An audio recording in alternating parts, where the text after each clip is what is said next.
Assalamualaikum warahmatullahi wabarakatuh. Perkenalkan, nama saya Wulan Yuliati dengan NIM 222111149. Di sini saya akan mempresentasikan materi dengan judul Konsep dan Implementasi Mudhorobah dan Akad Tijaroh. Sebagai tugas akhir semester mata kuliah asuransi syariah.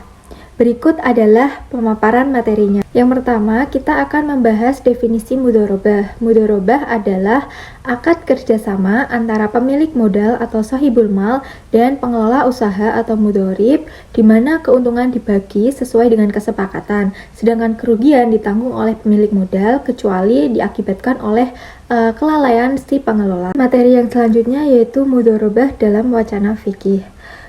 Menurut mazhab Hanafi, mudhorobah itu diperbolehkan karena kebutuhan ekonomi umat. Sedangkan menurut mazhab Maliki, mudhorobah itu merupakan kelonggaran yang diizinkan dalam syariah. Kemudian mazhab Hanafi dan Hambali berpendapat bahwa dalam mudhorobah syarat modal harus jelas dan berbentuk uang, bukan barang ataupun piutang. Selanjutnya yaitu mudhorobah dalam wacana fikih. Ketentuan fikihnya yaitu yang pertama, modal harus jelas dan diberikan sepenuhnya kepada pengelola usaha atau mudhorib. Kemudian kedua, keuntungan harus dibagi dengan nisbah, bukan jumlah tetap. Ketiga, yaitu kerugian ditanggung oleh pemilik modal kecuali ada kelalaian pengelola. Terakhir, yaitu investor tidak boleh meminjam jaminan pengembalian modal karena mudhorib hanya bertindak sebagai pengelola. Pembahasan yang selanjutnya yaitu ada syarat dan rukun mudhorobah. Yang akan kita bahas pertama yaitu rukun mudhorobahnya terlebih dahulu. Rukun mudhorobah yang pertama yaitu pelaku akad atau al-aqidain. Nah, pelaku ini terdiri dari dua pihak, yaitu yang pertama sahibul mal atau pemilik modal yang menyediakan dana untuk dikelola. Kemudian kedua ada mudhorib. Mudhorib adalah pengelola usaha yang memiliki keahlian dan bertugas untuk menjalankan usaha menggunakan dana dari sahibul mal. Kemudian rukun kedua yaitu modal atau rasul mal. Modal adalah harta yang diserahkan oleh sahibul mal kepada mudhorib untuk dikelola. Kemudian modal ini harus dalam bentuk uang tunai atau barang yang dapat dinilai dengan jelas. Kemudian nilainya juga harus diketahui dengan pasti oleh kedua belah pihak. Rukun yang ketiga yaitu akad atau ijab dan kabul. Merupakan kesepakatan antara pemilik modal dan pengelola usaha yang menunjukkan adanya perjanjian kerjasama. Kemudian akad juga dapat dilakukan secara lisan, tulisan, ataupun melalui isyarat yang dapat dipahami oleh kedua belah pihak. Akad juga harus mencerminkan kerelaan kedua belah pihak untuk tidak mengandung unsur paksaan. Kemudian rukun keempat yaitu keuntungan. Keuntungan ini adalah hasil usaha yang timbul dari pengelolaan dana oleh mudhorib. Kemudian harus ada kesepakatan mengenai nisbah atau persentase pembagian keuntungan di awal. Lalu keuntungan juga tidak boleh ditentukan dalam jumlah yang jumlah nominal tetap, melainkan proporsional berdasarkan dengan kesepakatan. Yang selanjutnya yaitu membahas tentang syarat mudhorobah. Yang pertama ada syarat untuk pelaku akad. Yang pertama, kedua belah pihak yaitu sahibul mal dan mudhorib harus baligh atau cukup umur, kemudian berakal, kemudian sehat, lalu cakap hukum melakukan transaksi. Kemudian syarat pelaku yang kedua yaitu harus ada kerelaan dan kejelasan kehendak dari kedua belah pihak dalam melakukan akad. Kemudian yang selanjutnya yaitu syarat modal. Yang pertama, modal harus dalam bentuk uang tunai atau aset yang dapat diuangkan. Kemudian jumlah modal harus diketahui secara pasti, tidak boleh samar ataupun tidak jelas. Ya, yang selanjutnya modal juga bukan berupa piutang, karena piutang tidak bisa langsung digunakan untuk operasional usaha. Modal harus diserahkan sepenuhnya kepada mudhorib agar dapat dikelola secara mandiri. Kemudian syarat untuk akad yaitu harus ada ijab atau penawaran dan qabul penerimaan dari kedua belah pihak. Kemudian kedua, akad harus bebas dari yang pertama riba atau bunga, kedua gharar atau ketidakpastian, ketiga maisir atau judi. Kemudian selanjutnya yaitu akad harus jelas dalam hal yang pertama tugas dan tanggung jawab masing-masing pihak, kemudian pembagian keuntungan, lalu penggunaan dananya juga harus jelas. tidak boleh ada syarat yang merugikan salah satu pihak seperti jaminan keuntungan tetap untuk pemodal. Yang selanjutnya ada syarat keuntungan. Syarat keuntungannya itu yang pertama, nisbah keuntungan atau persentase pembagian laba itu harus disepakati di awal, kemudian dinyatakan secara jelas.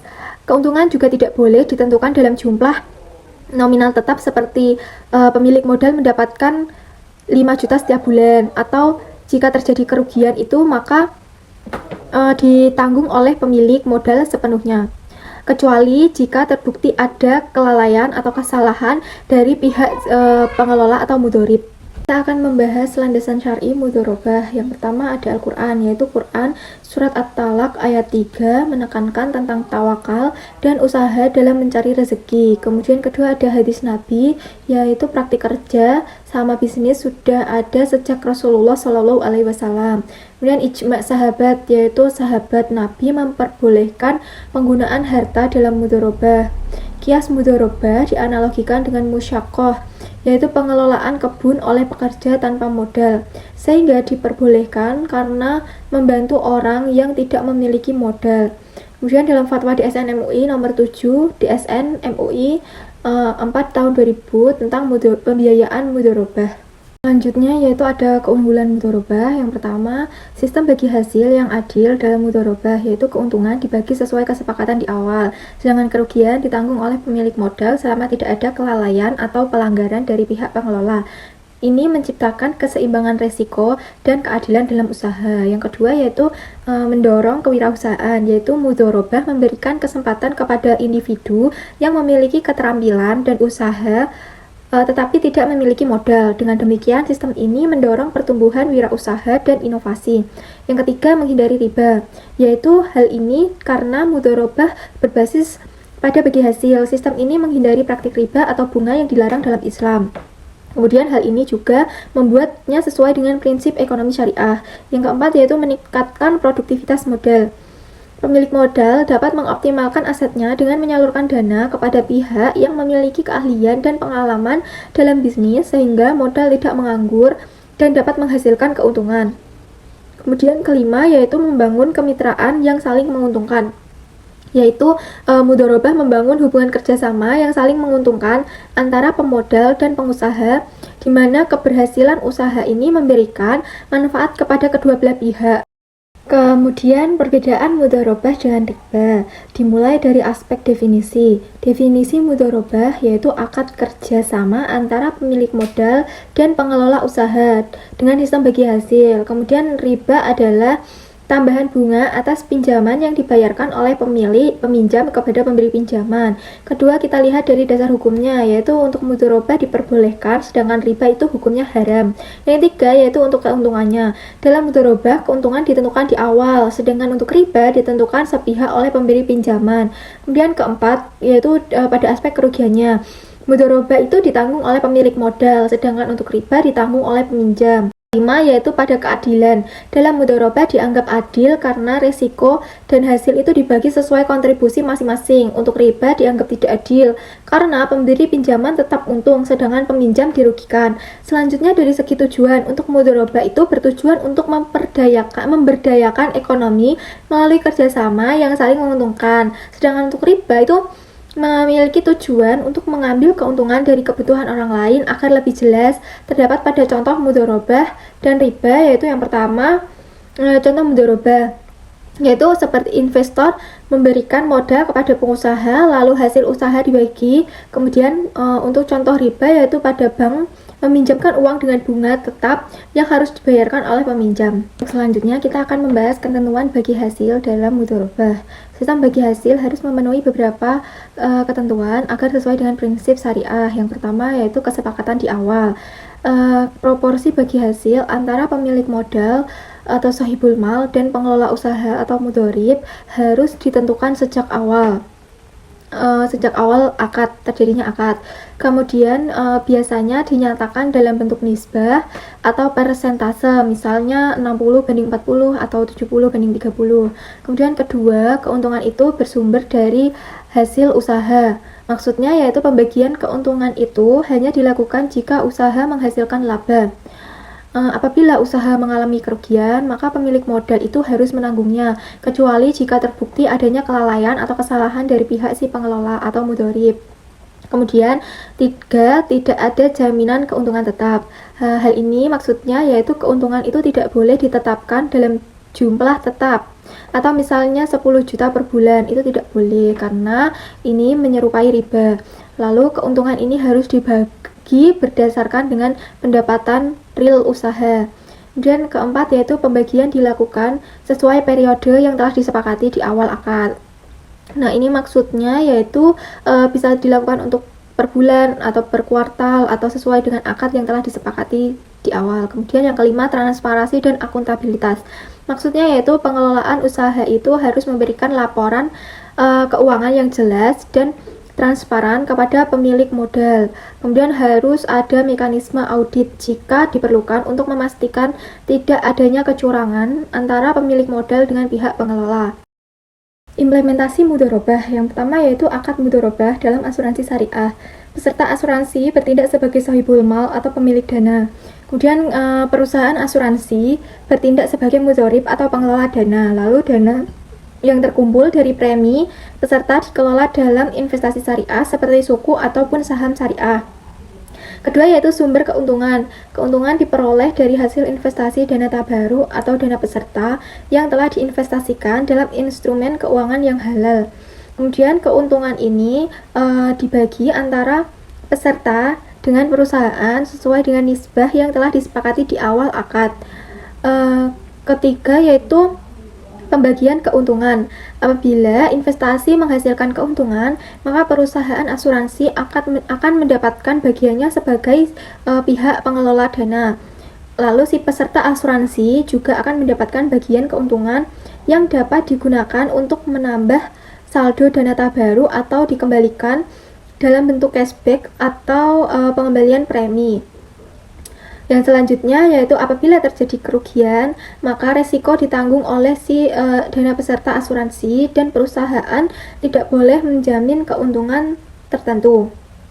Transparansi dalam pengelolaan dana yaitu perusahaan asuransi wajib memberikan laporan investasi dan keuntungan secara berkala kepada peserta.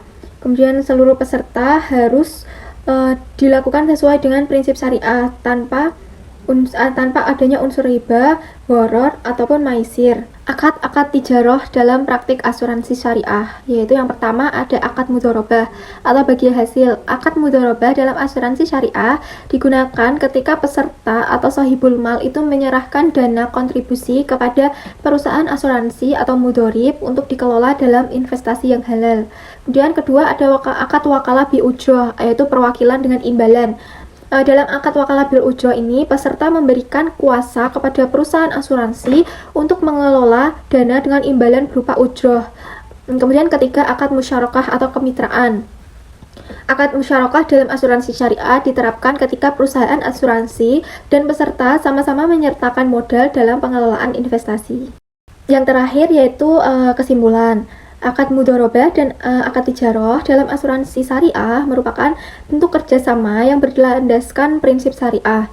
Akad mudharabah melibatkan peserta sebagai pemodal dan perusahaan sebagai pengelola dana dengan sistem bagi hasil sesuai kesepakatan dan resiko kerugian yang ditanggung oleh peserta kecuali adanya kelalaian dari pihak pengelola.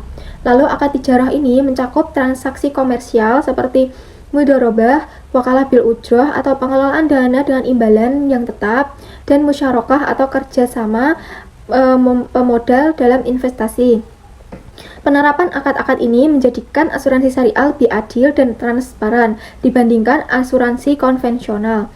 Hal ini dikarenakan dapat menghindari unsur riba dan spekulasi serta mendorong keseimbangan hak dan kewajiban antara peserta dengan perusahaan. Baik, itu tadi adalah penjelasan mengenai konsep dan implementasi akad mudharabah dan tijarah. Semoga dapat memberikan manfaat bagi kita semua. Sekian dari saya, bila ada kesalahan mohon dimaafkan. Wassalamualaikum warahmatullahi wabarakatuh.